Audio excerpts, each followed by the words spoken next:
curious a bit about the term you coined, embedded sustainability. Sure. Could you explain a bit for us Absolutely. what that means and how you came to it? This is a term we introduced about 10 years ago, and it was a result of researching how businesses deal with the issue of sustainability. And what we noticed that in a normal business, whenever you say, come to our sustainability meeting, most employees, most managers have this horror look in their eyes and the blood rushing away from their faces. Why me? Why am I punished?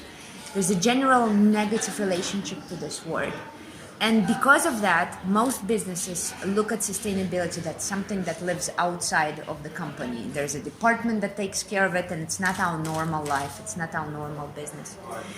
What we realize is the companies that are best equipped to deal with challenges are the ones who embed sustainability into their very DNA.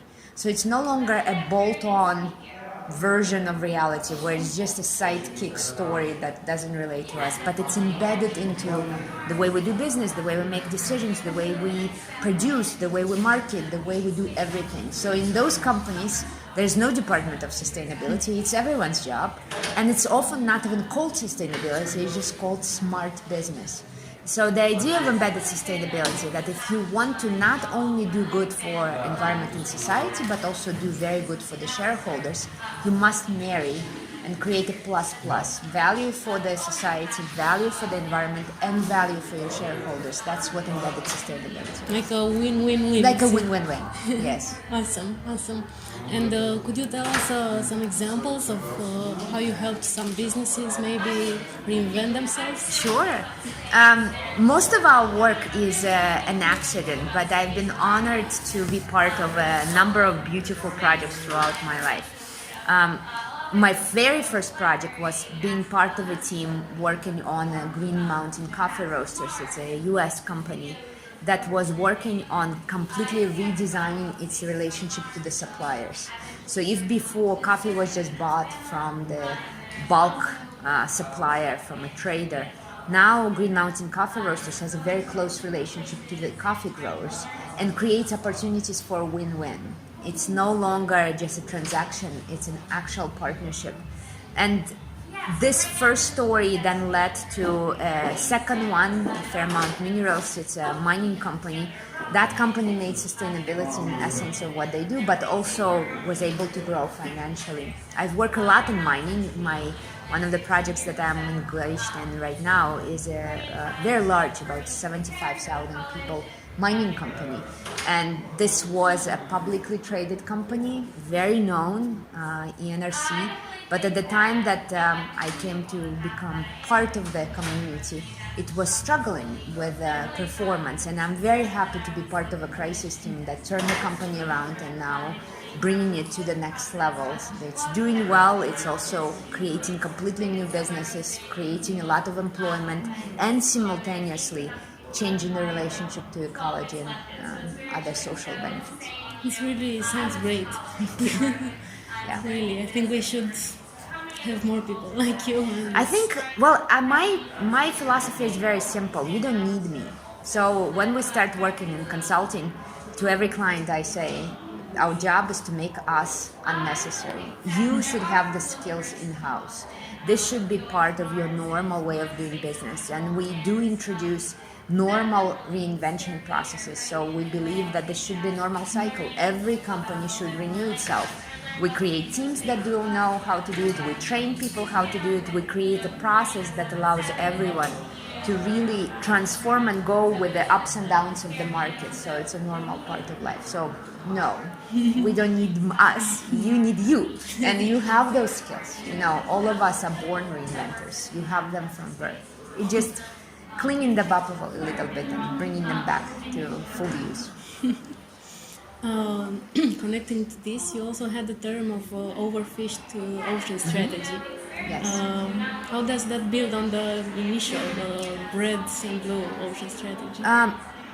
When I looked at the beautiful development of Blue Ocean Strategy, the idea of Blue Ocean Strategy was very simple.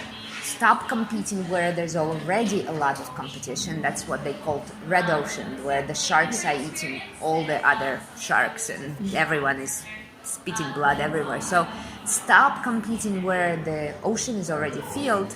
Instead, find the patches that nobody is presently competing. And I thought it was a beautiful idea.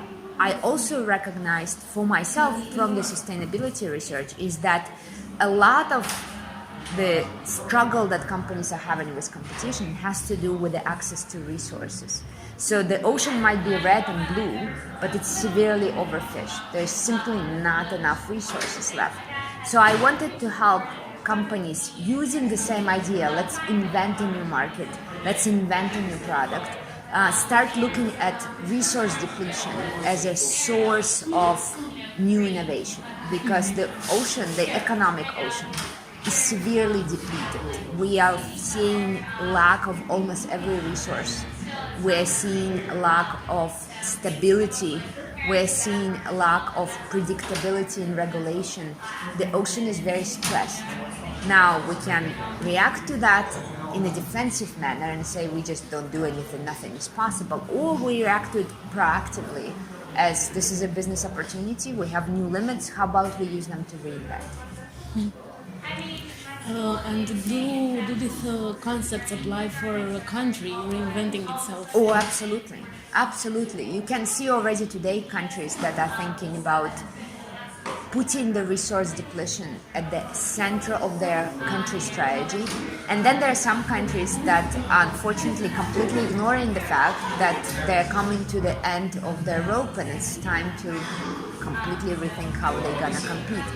I think the hardest job is for companies and countries that were blessed with a lot of resources at the beginning. I come from a beautiful country, I love Kazakhstan, and occasionally I think that we probably would be more inventive if we didn't have the beautiful resources we have. Look at Singapore, look at Switzerland, there are countries, Finland, there are countries that have nearly no natural resources, but they use the limitation as a power of innovation, as a power of constant renewal. Unfortunately, that's not the case for many others. So absolutely these concepts apply to a personal life, to a business life, or to a whole community. That's great. Thank you. Anything else you would like to transmit to the business and brand communities? I think the most important thing is I wanted to use this opportunity in Bucharest as the first time I speak publicly about Titanic syndrome. I think today this is an epidemic. Our arrogance, our unwillingness to see the facts, our attachment to past, how easy for us to say, oh, we've always done it this way, or we've done it 1,000 times. No, we don't need anything new. This is becoming not just an unpleasant little culture problem, this is becoming a survival problem. If before we could afford being arrogant because we had long life cycles, the world was living in a very slow pace, and you could become arrogant and still survive. Today, life doesn't give you that choice. And you look at some of the beautiful, most powerful companies in the world going down in a matter of half a year, is because they thought they had time. So I want us to become very, very comfortable with pointing a little emergence of a Titanic syndrome in others and in ourselves. As I said, my daughter makes fun of me now. She's almost 15 and she's like, Mom, I think you're developing a little infection of Titanic syndrome here. And I'm thankful for that because every one of us can get infected. It's only an issue of spotting it on time and using it as a jump off to a new version of yourself. So that's the most important thought that I had for this speech. Let's not see change as a horrible enemy. Let's look at it as an opportunity to renew and do everything possible that we don't develop a case of Titanic syndrome. Thank you very much. Yeah, it's my really pleasure. inspirational Thank and you. empowering. Thank you so